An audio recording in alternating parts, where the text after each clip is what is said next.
Hello YT family. ఈరోజైతే మా పిల్లలు చాలా డేస్ నుంచి పిజ్జా చేయమని అడుగుతున్నారు. అందుకే ఈరోజైతే ట్రై చేస్తున్నాను. నేనైతే ఫస్ట్ టైం చేస్తున్నా, ఎప్పుడు చేయలేదు.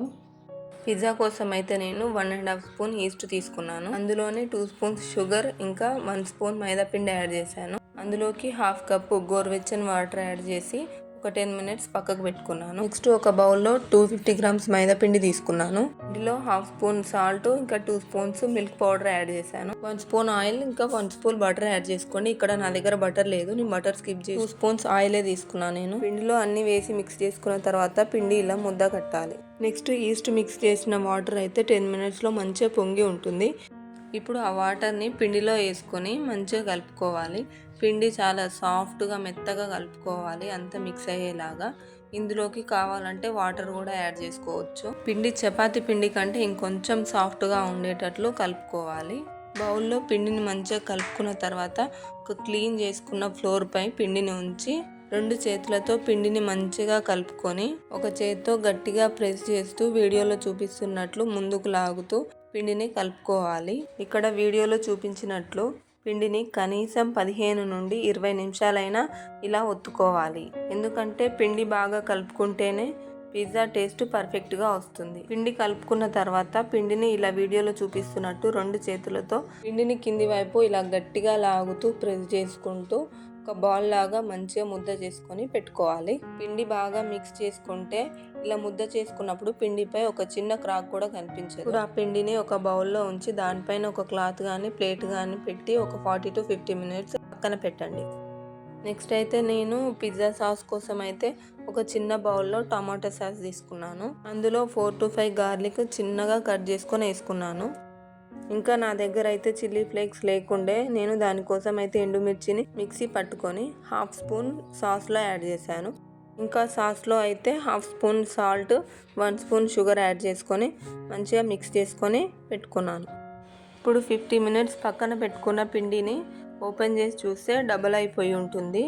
ఇక్కడ వీడియోలో కనిపిస్తుంది కదా, ప్రెస్ చేసుకుంటే చాలా స్మూత్గా అనిపిస్తుంది. పిండి మంచిగా కలుపుకుంటూ అందులో ఫామ్ అయిన ఎయిర్ మొత్తం తీసేయాలి.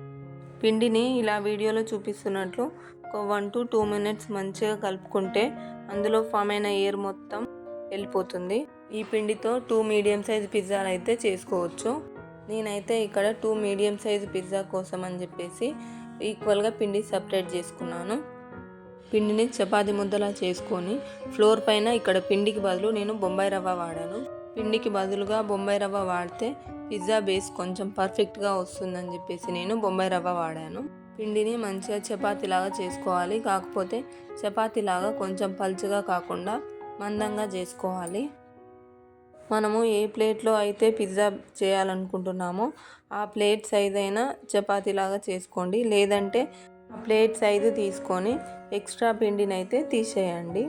మనం ఏ ప్లేట్లో అయితే చేస్తామో ఆ ప్లేట్కి ముందే ఆయిల్ రాసి కొంచెం నేను బొంబాయి రవ్వ అయితే చల్లి పెట్టుకున్నాను. దానిపైన కొంచెం మందంగా చేసుకున్న పిజ్జా బేస్ని ఆ ప్లేట్లోకి తీసుకోవాలి. అంతలోపు నేను ప్రీ హీటింగ్ కోసం అని చెప్పేసి ఒక వెడల్పాటి గిన్నె తీసుకొని దాంట్లో సాల్ట్ వేసి పెట్టుకున్నాను. ఇప్పుడు ఆ పిజ్జాని ఆ ప్లేట్ అంచులకు కూడా ఫింగర్స్తో మంచిగా ప్రెస్ చేసుకొని సెట్ చేసుకొని పెట్టుకున్నాను. ఇక్కడ వీడియోలో చూపిస్తున్నట్లు ఫోక్ స్పూన్తో పిజ్జా మొత్తం ఇలా హోల్స్ చేసుకొని పెట్టుకోవాలి.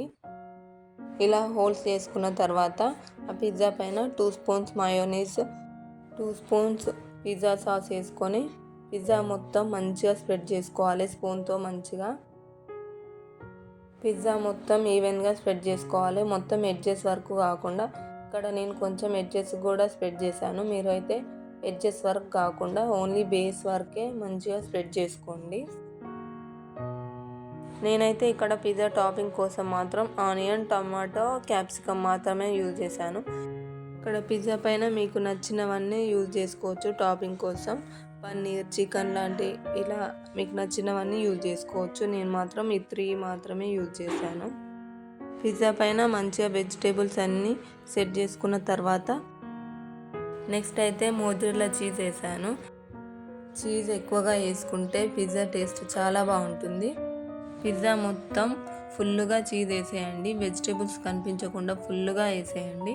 చీజ్ వేసుకున్న తర్వాత పిజ్జా మొత్తం చిల్లీ ఫ్లేక్స్ ఆరిగానో మొత్తం పిజ్జా అంతా చల్లుకోండి. నెక్స్ట్ అయితే మనం ముందుగానే ప్రీ హీట్ చేసి పెట్టుకున్నాం కదా సాల్ట్ వేసి ఒక గిన్నెలో, దాంట్లో ఒక ఏదైనా స్టాండ్ కానీ ఏదైనా ప్లేట్ కానీ పెట్టుకొని ఆ స్టాండ్ పైన ఈ పిజ్జా ప్లేట్ పెట్టుకొని క్యాప్ పెట్టేసుకోండి. 25 to 30 మినిట్స్లో మన పిజ్జా అయితే రెడీ అయిపోతుంది. ఇక్కడ కనిపిస్తుంది కదా చీజ్ మొత్తం మెల్ట్ అయిపోయింది.